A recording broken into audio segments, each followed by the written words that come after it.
지금 정치권의 뜨거운 이슈를 살펴봅니다. 첫 번째는 추경안이 되겠습니다. 새 정부 출범 이후 마련된 첫 번째 추경, 약 20조 원 규모인 것으로 알려졌습니다. 보편 지원이냐, 선별 지원이냐를 두고 논란이 있었지만 당정은 전 국민 보편 지원 방식으로 의견을 모았습니다.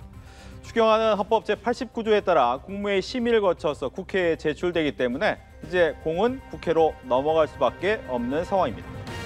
그런데 국회는 아직 원구성이 마무리되지 않았습니다. 특히 법제사법위원장 자리를 두고 민주당과 국민의힘 간의 팽팽한 줄다리기가 이어지고 있습니다.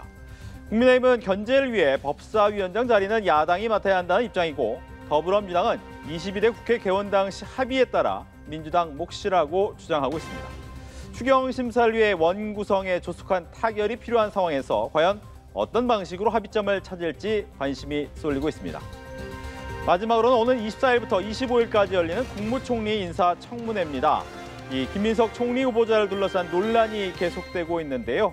국민의힘 김용태 비상대책위원장은 김민석 국무총리 후보자는 이미 국민 검증에서 탈락했다며 이재명 대통령에게 지명 철회를 촉구했습니다. 대통령실과 민주당은 청문회를 통해 충분히 소명할 수 있다는 입장이어서 어느 때보다 뜨거운 청문회 공방을 예고하고 있습니다. 이외에도 다양한 정치권 이슈에 대해서 조금 더 자세히 이야기 나눠보겠습니다.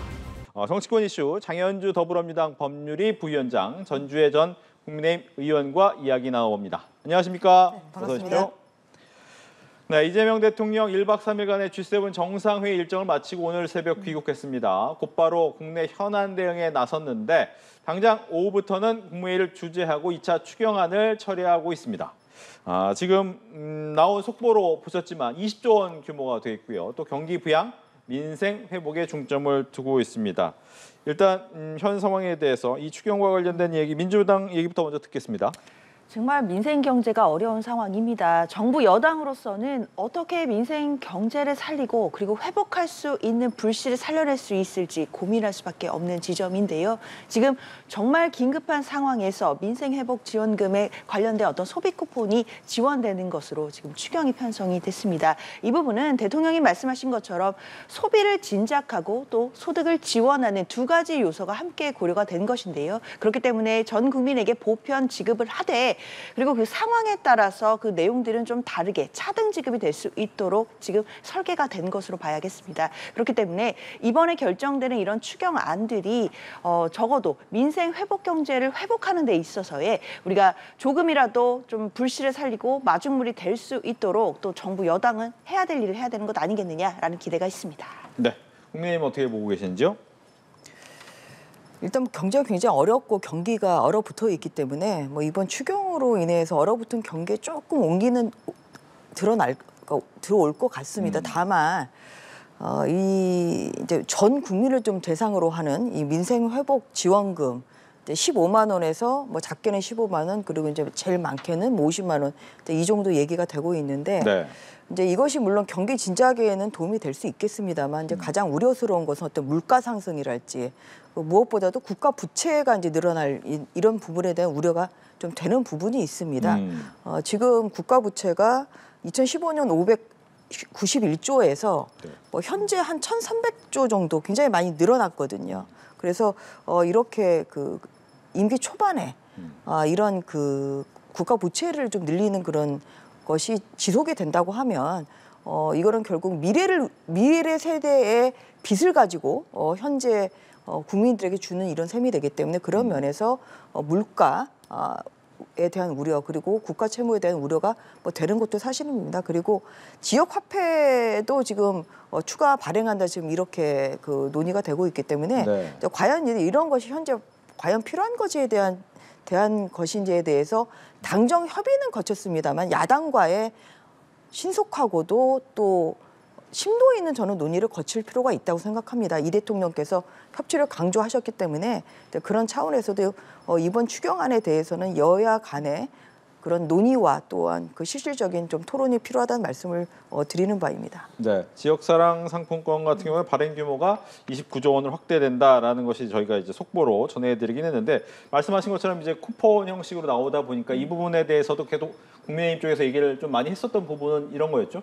그러니까 뭐냐면 포퓰리즘식 이 추경은 곤란한 거 아니냐. 이제 이것이 국민의힘의 스탠스입니다. 그러니까 뭐 나눠주기식, 뭐 이런 그 국민들에 대한 어떠한 그런 뭐 저소득층에 대한 약자에 대한 배려 이런 건 당연히 있어야 되겠지만 네.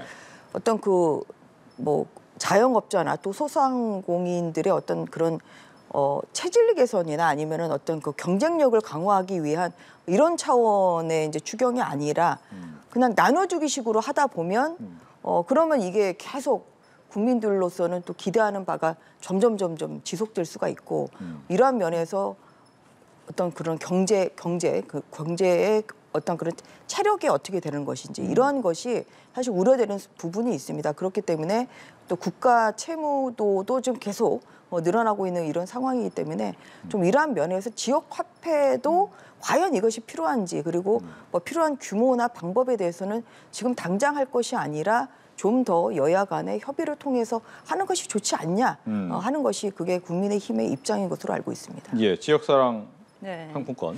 사실 이 부분에 대해서는 국민의힘에서 계속해서 뭐 포퓰리즘이 아니냐 또는 이제 물가가 올라갈 것이 우려된다라는 지적은 뭐 그동안도 있어 왔던 것 같은데요. 뭐 이런 우려에 대해서 뭐 어느 정도 수긍할 면이 있다라고 하더라도 지금의 우리 민생 경제 상황은 정말 응급 상황이라고 저는 말씀드려야 될 것 같습니다. 그렇기 때문에 뭐 말씀 주시고 지적해 주신 것처럼 장기적으로 우리 경제의 체제 개선도 필요하고 그리고 결과적으로 뭐 소상공인이나 자영업자에 대해서도 장기적인 지원이 필요한 것도 분명하겠지만 지금 당장 내수 경제가 얼어붙어 있고 그리고 민생 경제가 사실상 너무 파탄 상태다라고도 볼 수 있을 정도로 어려운 상황이기 때문에요. 이런 상황에서는 정부 여당이 저는 결단해야 된다고 생각합니다. 결국 내수 경제를 살리고 그리고 민생 경제를 조금이라도 회복시키기 위한 마중물을 끌어내는 데 있어서는 민생 회복 지원금이라든지 이런 방식들이 어느 정도 효과를 낼 수 있다라고 저는 기대를 하거든요. 그렇기 때문에 이런 부분들은 또 효과적으로 또 신속하게 추경을 집행해서 바로 그 경제 회복의 어떤 마중물도 마련을 하고 그리고 장기적으로 지금 지적되는 부분에 대해서도 당연히 이재명 정부가 관련된 장기적인 경제 플랜도 내놓고 실행을 해줄 거라고 기대하고 있습니다. 네. 한 가지만 더 관련돼서 얘기를 하면 이 지원과 관련해서 당연히 이제 뭐 취약계층에 지원하는 것은 이해가 되는 부분이 있는데 이 부채 탕감 부분이 있잖아요. 왜냐하면 그동안 성실히 갚아온 사람은 특별히 혜택을 받지 못하는 거 아니냐라는 부담감이 있는데 물론 정말 어려운 사람들의 부채는 탕감해야 되겠지만 과연 이런 형평성 어떻게 제고를 해야 할 것이냐 이런 고민도 또 있을 것 같거든요. 그렇죠. 당연히 이 부분도 정부에서 고민이 많은 지점이기는 합니다. 그러나 이제 코로나라는 특수한 상황이 있었다라는 점을 또 고려해보고 그리고 영세한 또 소상공인 그리고 자영업자들의 경우에는 기준을 나누어서 이 부분에 대해서 어느 정도 지원이 필요한 것도 저는 현실적인 문제다라고 생각이 듭니다. 사실 어떤 정책이라는 것이 항상 100% 아무런 부작용 없는 그런 정책은 사실 현실적으로는 없을 거라고 생각합니다. 다만 어떤 정책을 우리가 수립하고 이 부분을 추진해 나갈 때는 여러 가지 것들을 비교 형량을 해서 그래도 우리 경제에 장기적으로 좋은 영향이 미칠 것이다라고 한다면 또 결단을 해야 되는 영역들이 있는 것이기 때문에 코로나라는 이런 비상시국이 있었다라는 점 이 부분을 고려한다라고 한다면 경제 회복의 단초를 마련하기 위해서 어느 정도의 결단은 필요하지 않겠나라는 생각도 듭니다. 어떻습니까? 저는 대의적인 부분에 있어서는 이 취지는 공감합니다. 저희 지역에 다녀봐도 소상공인과 자영업자분들이 정말 굉장히 힘들고 또한 코로나로 인한 피해가 아직 회복이 안 됐기 때문에 부채 탕감을 일부 한다는 것은 이제 취지는 이해합니다만 아까 앵커께서 이제 말씀하신 것처럼 어떤 이런 것이 뭐 도덕적 해이로 이어진다거나 아니면 또 이런 것을 악용할 수 있는 이런 사례가 발생할 수가 있기 때문에 그러한 면에서 어떤 그런 선별적인 이러한 그 부채 탕감이 이루어져야 되지 않나 그런 생각이 듭니다. 그리고 지금 이재명 대통령 이제 취임 이후에 이제 처음 이루어지는 이 국회 또 본회의와 그리고 또 추경안 논의가 있는데요. 다시 한번 강조합니다만 뭐 국민의힘과의 어떤 그런 협치를 실현한다는 의미에서 이러한 추경안도 우리가 정하니까 따라와라 이러한 일방 통행식이 아니라 여야 간의 진지한 토론과 또한 의견 경청이 굉장히 필요하다 이런 말씀을 다시 한번 드리는 바입니다. 네, 이제 추경안이 국무회의를 거쳐서 지금 뭐 아마 국무회의가 진행되는 것으로 알려지고 있는데 거치면 예결위로 넘어오게 되죠. 근데 이제 심사를 해야 되는데 이 구성 자체가 국회 구성이 지금은 조금 어려운 상황이에요. 특히 가장 중요한 것이 예결위원장도 있겠지만 법사위와 예결위원장 모두에 대해서 과연 누가 가져가야 되느냐라는 고민인데 이 부분은 아마 공격하는 입장이기 때문에 국민의힘 입장에서 어떻게 생각하고 계십니까? 지금 정청래 이제 법사위원장이 이제 법사위원장직을 좀 그만두신 네. 이런 상황이기 때문에 그렇기 때문에 이제 법사위원장을 어느 당이 맡느냐가 지금 가장 주목을 받고 있습니다. 여러 차례 또 나온 이야기입니다만 국회의장과 이제 법사위원장은 견제와 균형이라는 차원에서 다른 당이 이제 맡아왔던 그런 관례가 많습니다. 이제 그렇기 때문에 지난번에 그 야당으로서 맡은 거죠. 그 법사위원장을 정청래 위원장이 그렇기 때문에 지금 이제 여당이 된 그 민주당이기 때문에 현재 사정 변경이 생겼고 그렇다고 하면 전반기 그 작년에 그런 논리대로 한다고 하면 야당이 맞는 것이 맞습니다. 이제 그런 면에서 국민의힘으로서는 이것은 지극히 타당한 주장을 하고 있는 것입니다. 그리고 법사위원장을 그냥 우리가 맡겠다는 그러한 차원이 아니라 지금 국방위원장 또 정무위원장, 정보위원장 세 분이 우리가 그만둘 테니 법사위원장을 꼭 국민의힘이 맡게 해달라 이렇게까지 이야기를 하고 계시거든. 어떤 그런 희생을 지금 보이면서도 한편으로는 그만큼의 법사위원장의 자리가 어떠한 그런 당리당략인 그런 것이 아니라 이제 국회의 최소한의 협치 확보 그리고 또 견제와 균형을 이룬다는 차원에서 국회의장이 또 민주당이기 때문에 지금은 야당인 국민의힘이 맞는 것이 저는 지극히 정상적이라고 생각합니다. 그래서 이런 것이 잘 협의가 잘 이루어짐으로써 좀 협치의 그 결실이 맺어지기를 소망하는 바입니다. 네, 협치와 견제와 균형의 의미를 가지고 법사위원장은 국민의힘이 맡아야 된다. 네. 어떻습니까? 여야 간의 협치가 필요하다라는 점은 당연히 동의하고요. 그리고 이재명 대통령도 통합의 행보를 계속해서 보여줄 것이기 때문에 특히 야당과의 또 협의하고 또 논의하는 부분에 대해서는 굉장히 중요하게 생각하고 계신다라고 말씀드려야겠습니다.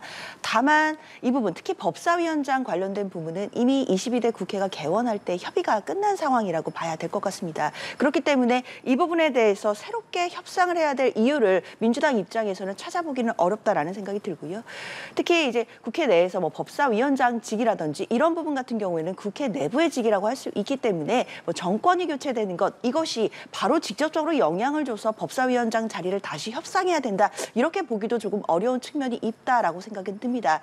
특히 관례에 대한 부분 이야기가 나오고 있지만 이 관례를 인정한다라고 하더라도 관례보다 우선하는 건 결국에 구체적인 협상과 협의 아니겠습니까?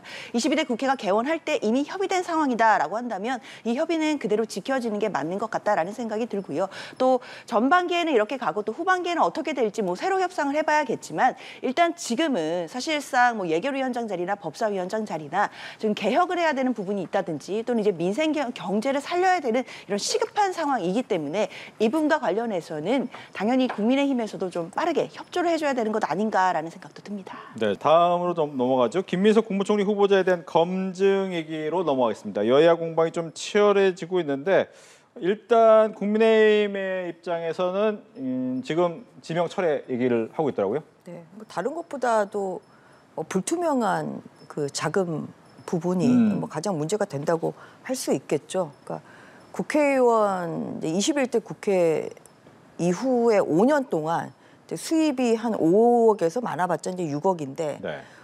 지금 추징금 6억을 냈고 그리고 또 기부금 2억 원에 신용카드 쓴 것이 또 한 2억 3천만 원 정도다. 그러면 얼추 계산해도 10에서 6을 빼면 4억이 모자랍니다. 네. 남습니다.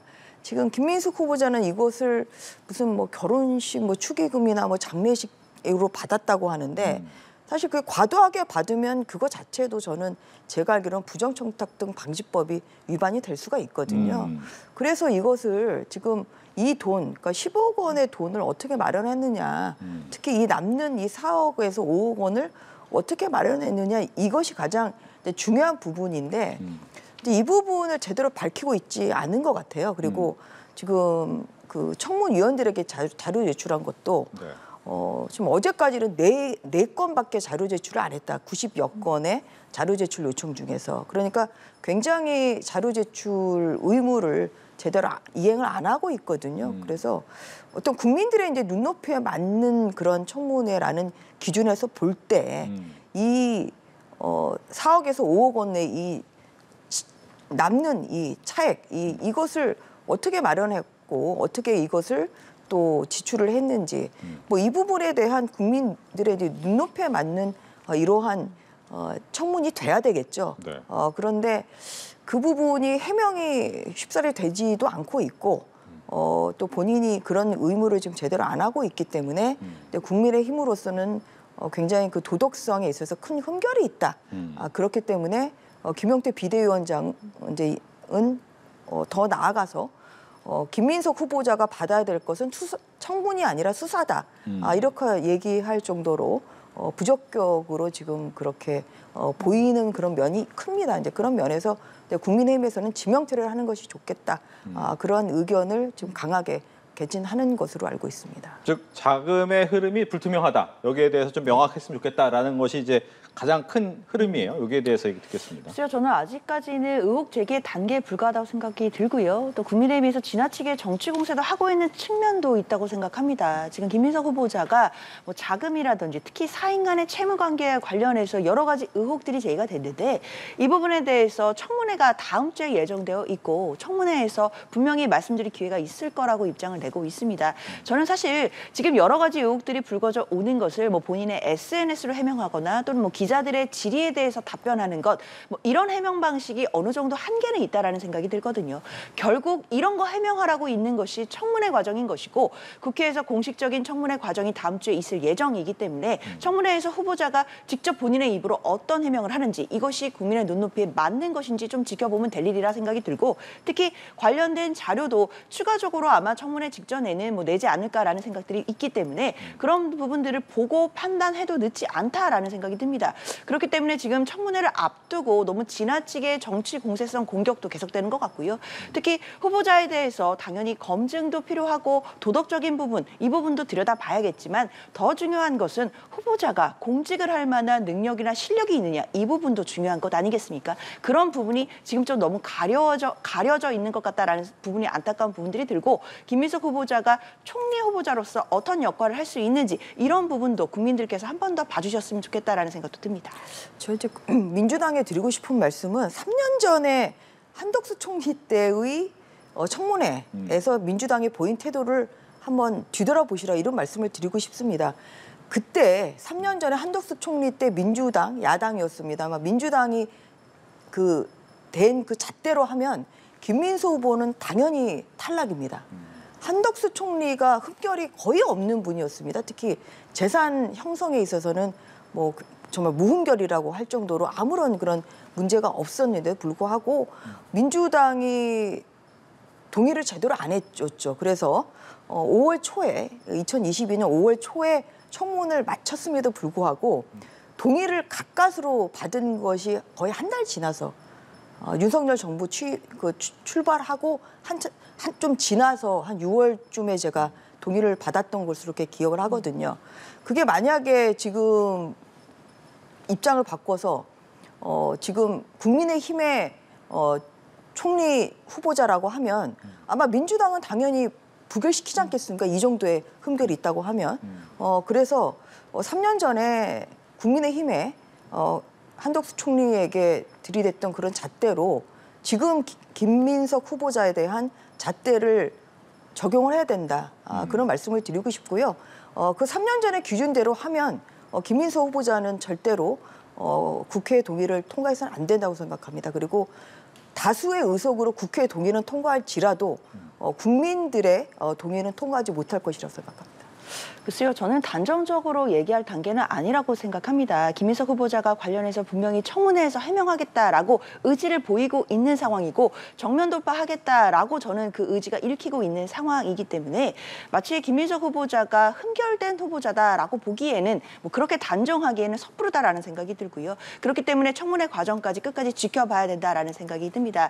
뿐만 아니라 한덕수 총리에 대해서는 당시에 야당이었던 민주당 입장에서는 많은 판결들이 보였고 총리의 자질로서는 부족하다, 또 국민의 눈높이에 맞지 않는다라는 의견이 훨씬 더 많았었습니다. 그러나 당시에는 그래도 이제 새로 출범하는 정부의 첫 총리였기 때문에 협치, 뭔가 그런 통합의 그런 의지로서 또 동의를 해줬던 그런 기억도 있거든요. 그런 부분들을 생각해 본다라고 한다면 정권이 교체되고 결국 여야가 바뀌어서 공수가 바뀐 부분들은 있겠지만 김민석 후보자의 청문회 내용까지도 끝까지 보고 판단해도 늦지 않다고 생각합니다. 근데 이제 청문회 내용을 보기 위해선 증인하고 참고인도 네. 굉장히 중요합니다. 그런데 이제 양당이 부르는 증인과 참고인이 극과 극이에요. 국민의힘 입장에서는 자금과 관련된 사람을 좀 부르자라는 얘기고, 민주당 입장에서는 이거 비상계엄과 관련된 사람들을 부르자라고 하다 보니까 이게 합의점이 찾아지겠습니까?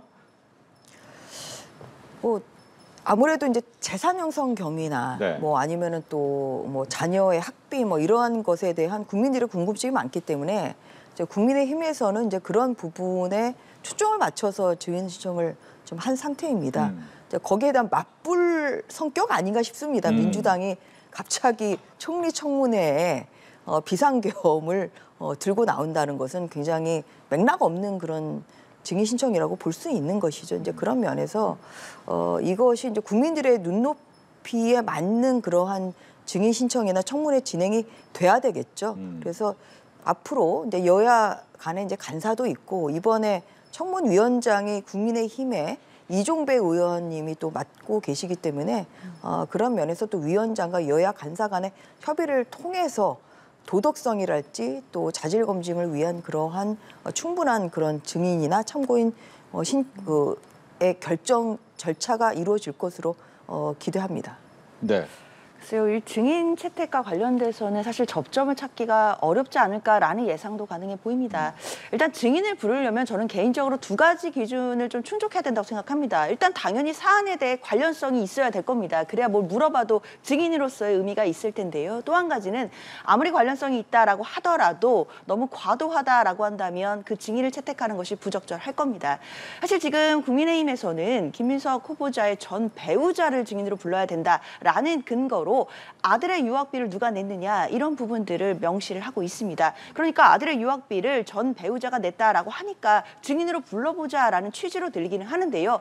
관련성은 있는지 모르겠지만 누가 봐도 지나치게 과도하다라고 할 수밖에 없습니다. 사실 아들의 유학비를 납부한 부분 같은 경우에는 전 배우자를 굳이 증인으로 부르지 않는다고 하더라도 뭐 다른 자료 제출이나 이런 부분으로 가름할 수 있음에도 증인으로 거론하는 것 자체가 사실은 저는 청문회에 어떤 신뢰를 떨어뜨리는 행위라고 생각이 들거든요.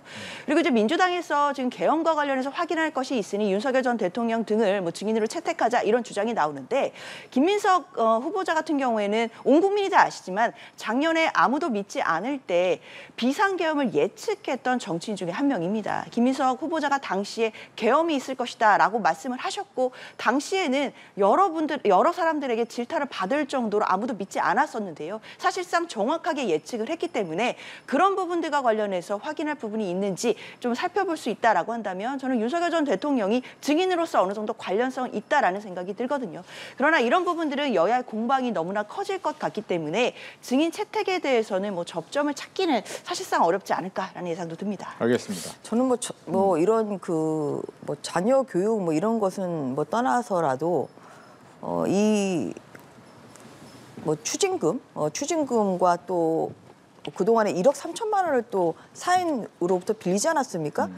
그리고 본인이 또 후보자로 지명된 이후에 9천만 원 좀 갚았다. 9명으로부터 1,000만 원씩 빌린 9천만 원 갚았다. 그러면 이 돈을 어떻게 마련했는지에 대한 충분한 소명이 있지 않으면 객관적인 자료가 있어야 되겠죠. 예금 통장이나 객관적인 자료가 있어야 되는데 그런 것이 만약에 없다고 하면 그러면 저는 이 돈 빌려주신 분들 그리고 특히 그 A모 씨, 그러니까 4천만 원을 이제 빌려줬던 예전에 그 정치자금 제공자, 네, 그분 같은 경우는 당연히 이것은 국민들의 눈높이에 맞는 이런 그 증인들과 참고인들이기 때문에 그분들을 불러서 구체적인 그때 그 빌려준 경위랄지, 뭐 아니면은 왜 그 동안에 또 2018년, 19년에 빌려줬다고 하는데 왜 아직까지 돈을 돌려받지 못했음에도 불구하고 어떠한 그런 그 반환 요청을 안 했니? 사실 그런 부분이 도덕성 부분에 있어서 굉장히 중요합니다. 그래서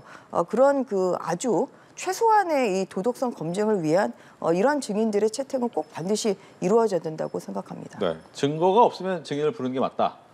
글쎄요, 뭐 그런 부분도 뭐 일견은 또 타당할 수는 있겠지만, 글쎄요, 그 사인 간의 채무와 관련해서는 이미 김민석 후보자가 갚았다라고 지금 얘기를 하고 있고, 뭐 그 관련자들을 지금 부른다고 하더라도 뭐 관련된 무슨 채무에 관련해서 뭐 얼마나 또 의미 있는 증언이 나올지도 사실 의문인 부분들이 있습니다. 뭐 그 부분에 대해서는 저는 뭐 서면으로 뭐 자료를 낼 수도 있는 것이고, 또 관련해서 이미 차용증이나 이런 부분들이 어느 정도 공개가 된 부분들이 있기 때문에 또 증인으로 부르는 것 자체가 조금은 과도할 수도 있겠다라는 생각도 듭니다. 알겠습니다. 그러면 뭐 관련돼서 하나만 더 하죠. 인사청문회법 개정 얘기 나왔잖아요. 민주당에서. 이건 뭐 늘상 있던 얘기지만 또 시기가 시기인 만큼 어떻게 해석을 해야 됩니까? 사실 저는 장기적으로는 인사청문회법이 좀 개정이 된다든지 아니면 뭐 법 개정이 꼭 아니더라도 청문회 자체 제도적인 좀 흠결은 보완할 필요가 있다라는 생각이 듭니다.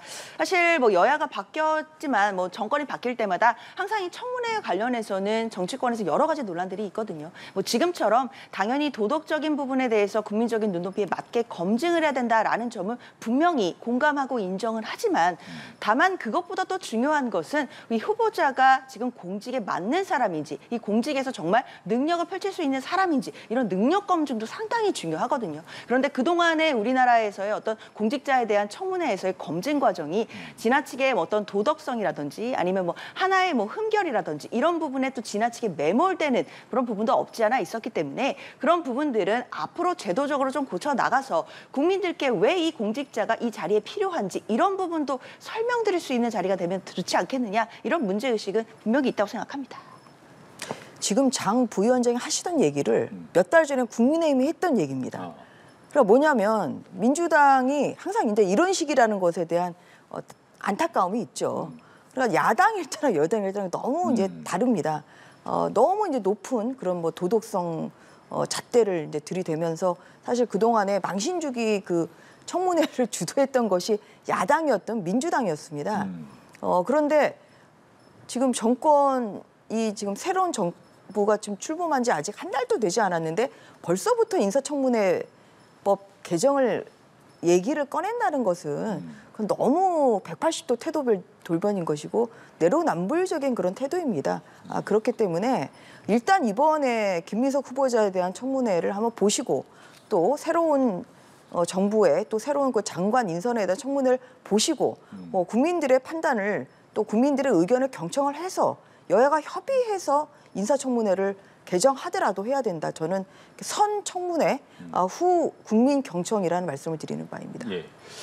지금 이제 윤석열 전 대통령 부인 김건희 여사 관련 의혹을 수사하는 민중기 특별검사가 관계기관 방문을 이어가고 있는데, 조금 전 경기 남부경찰청장을 면담했다고 합니다. 관련해서 이제 기자들과 만나서 이야기를 하고 있다니까요. 현장 연결해서 들어보도록 하겠습니다.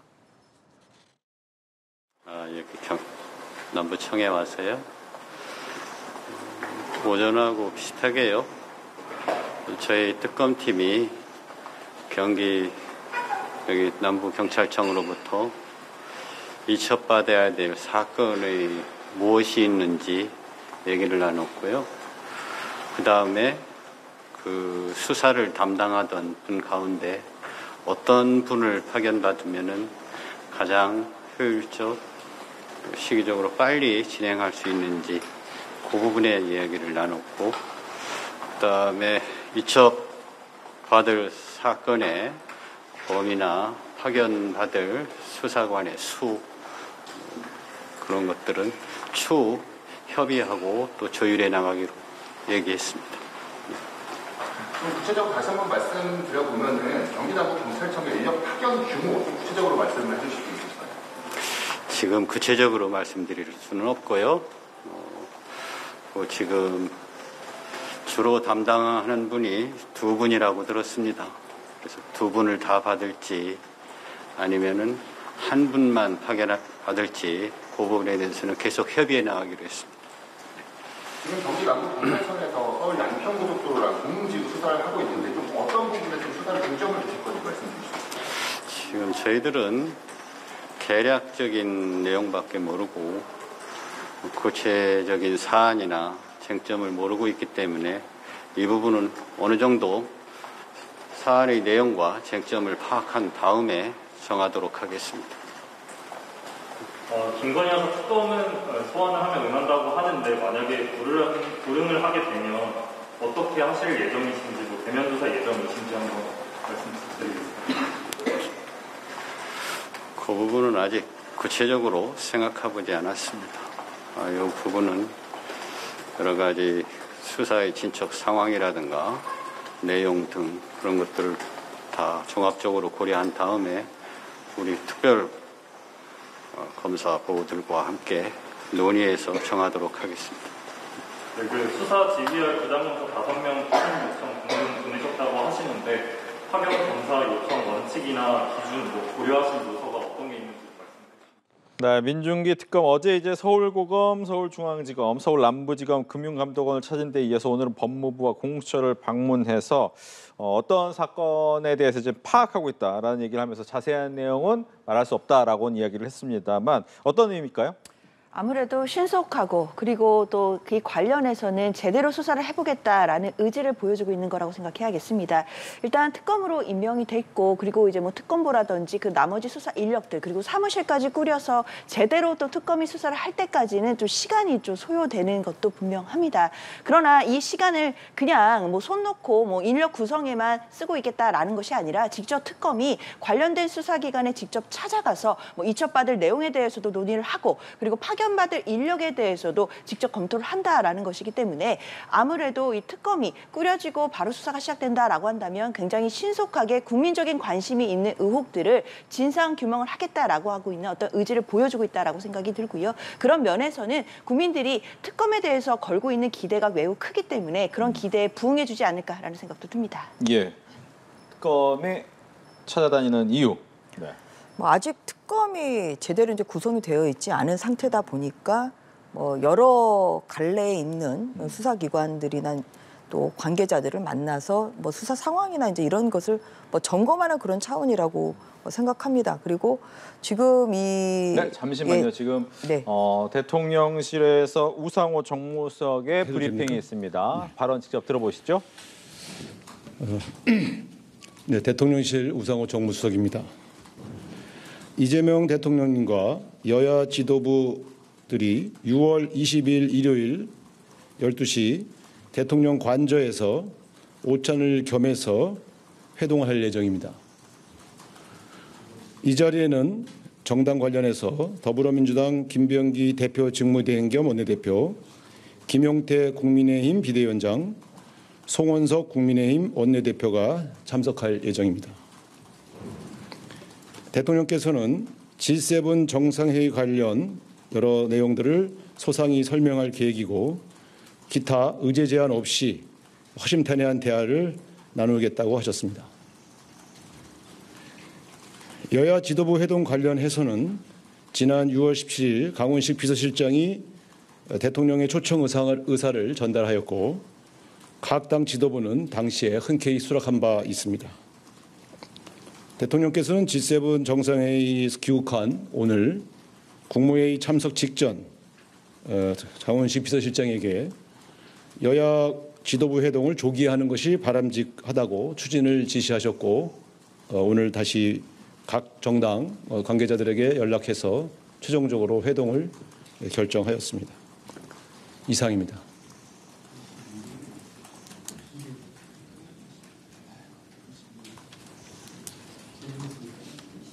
지금 질문 받아도 되나요? 네, 우상호 정무수석이 오는 일요일입니다. 6월 22일 여야와 대통령의 오찬을 겸한 회동이 있다라고 설명을 했습니다. 일단 첫 번째 회동인데 어떻게 보시는지 궁금합니다. 뭐 우선 이재명 대통령이 또 국민의힘에 송원석 원내대표에게 또 제안을 전에 했었죠. 그리고 뭐 송 대표께서 또 받아들이셨고 거기에 대해서 신속하게 날짜가 잡혔습니다. 이 자리에서 G7에서 이루어졌던 여러 가지 이야기도 또 공유할 뿐만 아니라 이제 앞으로 있을 뭐 추경이랄지 아니면은 또 뭐 내각 인선이랄지 그리고 무엇보다도 24일과 25일에 이제 이루어질 김민석 후보자에 대한 그런 야당의 의견을 좀 경청하는 그런 시간이 될 것으로 기대를 하고 일회성으로 끝날 것이 아니라 진지한 그런 대화와 소통 속에 앞으로 국정 운영이 될 것으로 그렇게 기대하는 바입니다. 네, 대통령과 여야 대표의 회동. 네, 상당히 빨리 이루어지는 거라고 평가를 해야 되겠습니다. 이재명 대통령이 후보 시절부터 계속 강조해왔던 국민 통합 그리고 협치 이 부분에 대해서 실질적으로 또 실천하는 모습을 국민들께 보여주는 장면이라고 생각이 들고요. 취임이 6월 4일이었는데 22일이라고 한다면 거의 20일도 안 돼서 지금 만남이 이루어지는 것이기 때문에요. 상당히 바람직하다라고 보이고 저도 일회성으로 끝나지 않고 앞으로도 계속해서 의제에 대해서 뭐 현안이 있을 때마다 만나는 모습 국민들께 보여드리면 좋을 것 같다 생각됩니다. 네, 이렇게 해서 정치권 이슈 두 분과 함께 이야기 나눠봤습니다. 오늘 얘기 잘 들었습니다. 고맙습니다. 감사합니다.